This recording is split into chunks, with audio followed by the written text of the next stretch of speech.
ఈ వీడియో కనుక నచ్చితే ఖచ్చితంగా లైక్ చేయండి.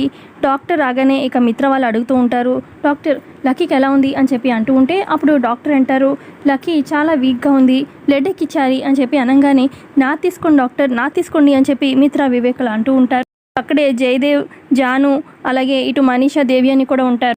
అప్పుడు డాక్టర్ అంటారు, పాపది ఏ నెగిటివ్ బ్లడ్ గ్రూప్ అని చెప్పి అనగానే అప్పుడు మిత్ర, నాది ఆ బ్లడ్ గ్రూప్ కాదు డాక్టర్ అని చెప్పి అంటారు.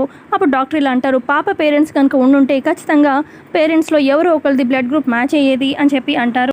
ఇక అప్పుడు డాక్టర్ అంటారు, బయట వేరే హాస్పిటల్లో కానీ లేదంటే వేరైనా ఎక్కడైనా తెలిసిన బ్లడ్ బ్యాంక్లో కానీ ట్రై చేయండి అని చెప్పేసి వెళ్ళిపోతారు. మరో పక్క కొంచెం దూరంలో లక్ష్మి అలాగే జాను కూర్చుని ఉంటారు. ఇక లక్ష్మి ఏమో లక్కీ కోసం బాధపడుతూ ఉంటుంది. మరో పక్క కారులో దేవి అని మనీష కూర్చుంటారు. అప్పుడు మనీష అంటుంది దేవి అనితోని, ఒకవేళ lucky blood group Lakshmi blood గ్రూప్తో మ్యాచ్ అయిందని తెలిసిందంటే ఇక లక్ష్మియే లక్కీ కన్న తల్లి అని తెలిసిపోతుంది కదా.